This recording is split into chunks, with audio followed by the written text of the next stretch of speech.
Yun. So, di na ako nakapag-record kanina kasi sobrang traffic. At malubak yung kalsada dun banda sa papasok dito sa Plaridel Bypass. Kaya dito na ako nakapagbukas ng camera.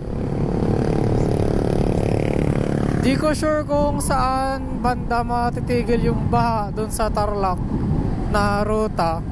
So, pero dito na lang din ako sa ruta na to, yung dati kong dinaanan. Alam nyo naman to eh, yung dati nating dinaanan. Di natin susundin yan. Ayan o, di natin susundin yan. Dito lang tayo, kasan tayo kasan tayo familiar. Wala pa kasi sa 4 minutes slower na.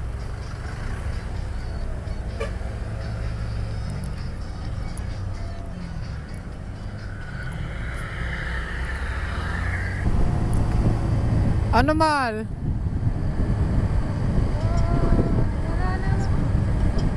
Nakalagay lang passable. Hindi! Nakalagay, pero ayun, hinahanap ko kung nag-open na siya officially. Okay. Hayaan mo na. Yun kasi yung CLX.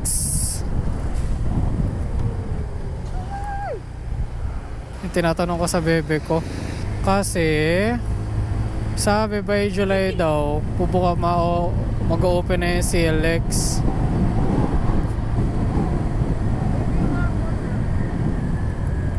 Okay. Suot lang kami ng kapote guys.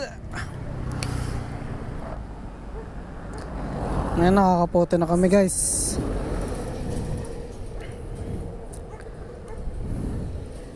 Tali lang natin itong bag ng bebe ko. Ay, upuan ng bebe ko.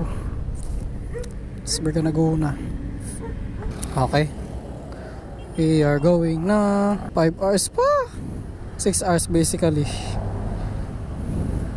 hours. 6 hours. Kaya nga, 5 hours ka pa nga basically. Ay, 6 hours pa nga. Ano naman yung sinabi ko. Okay.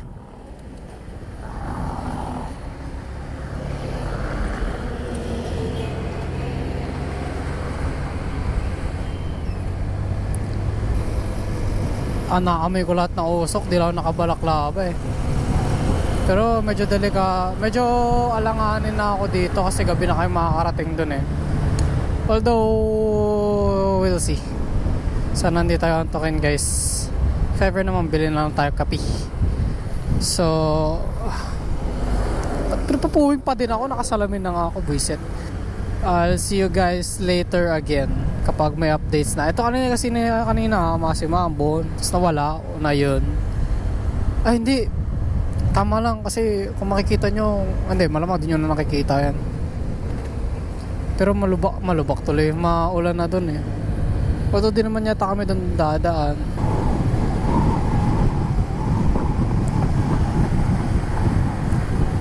See you guys later ulit. Lagi see you guys later, Basta, mamaya, open ko na ulit yung camera. Then sa vlog. Kapag exit na tayo ng Plaridel Bypass at gabi na. Oh my god.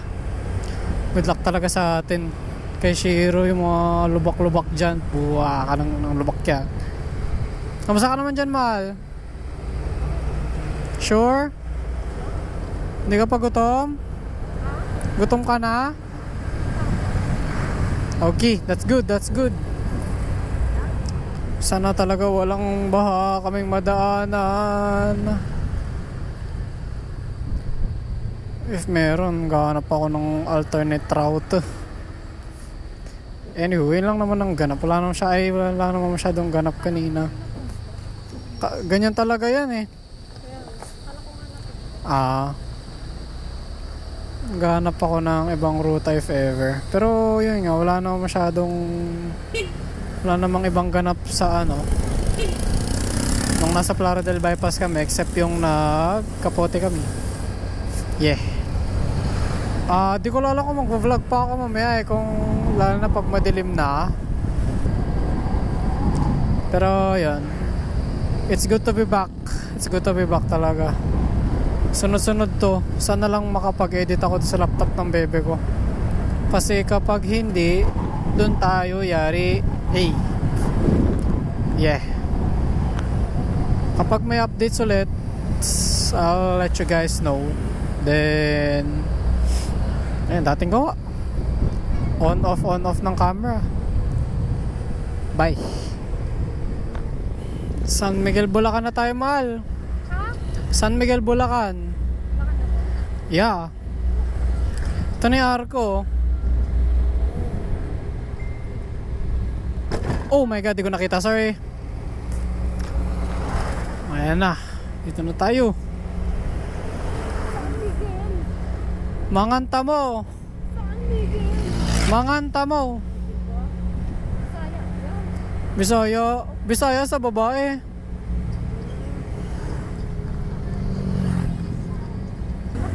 So yun.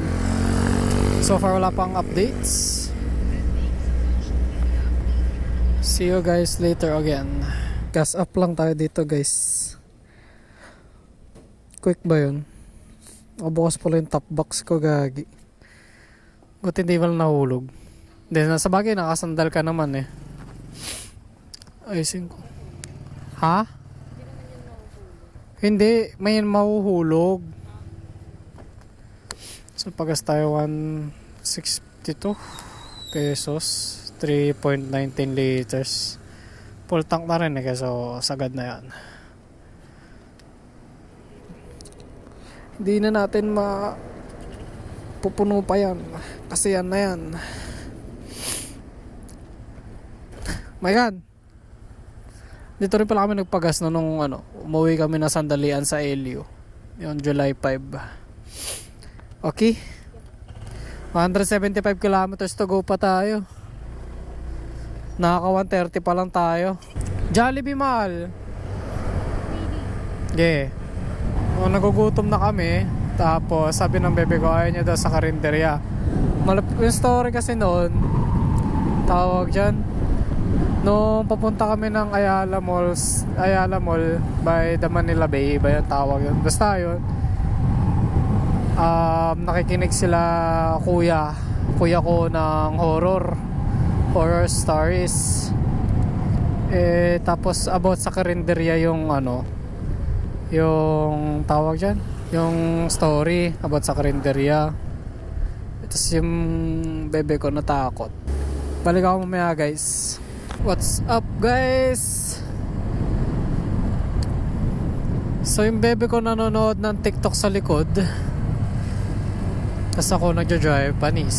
Pero yun, nasa si Lex na tayo. Buti hindi pa siya bukas kasi may nakikita akong motor doon sa malayo eh. Mapapabilis pa rin ang biyahe natin somehow kaysa kung tayo dumaan, kasi alam ko baha doon eh, bahain doon eh.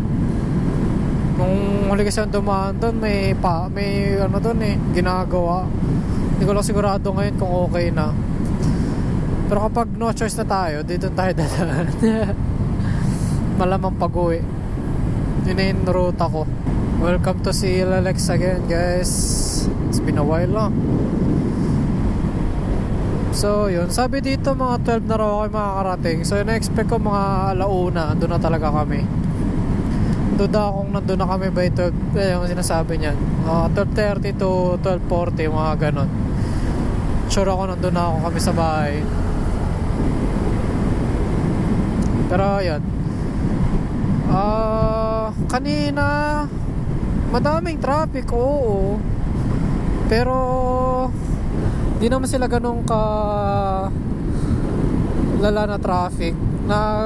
So yun nga, diba, yung huli nyo nakita is kami, tawag dyan, nag-Mac Jollibee. Ayun, sagot ng bebe ka, ilang hours pa daw ba? So tagal pa kami dito sa biyahe, guys. Pero buti na lang gabi na at wala nang masyadong kotse sa daan. Pero ayun nga, gabi pa rin, madilim na. Delikado lang yung paakyat kasi hindi ko kabisado yun eh. Sa Pugo kami pinadadaan. Hindi ko alam yung daanan na yun. Update ko na lang ulit kayo later. Peace. So, andito na tayo sa Arco ng La Union, guys. Wait lang, wala pa eh.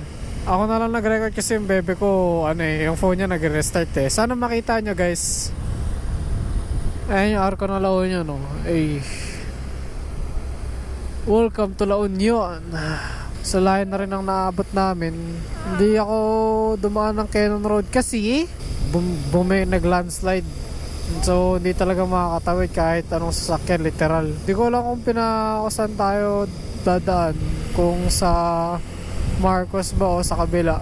Meron pa kasi isang sinasuggest ng J-Maps eh. Malalaman na lang natin pag ando na tayo. Update ko na lang kayo mamaya, guys. Ako yung medyo tinatamaan na rin ng pagod eh. Pero nagdasal ako kay Lord na paabutin tayo doon. Kahit doon lang. Doon na oh, kahit pagbaba na ng motor, doon na tayo antukin. Pagbaba ng motor doon sa Baguio mismo. Kasi lalakad na lang naman na yun eh. Okay na ako doon. Kahit doon na ako antukin. Huwag sa motor. Delikado. Kamaya na lang ulit or bukas. I don't know.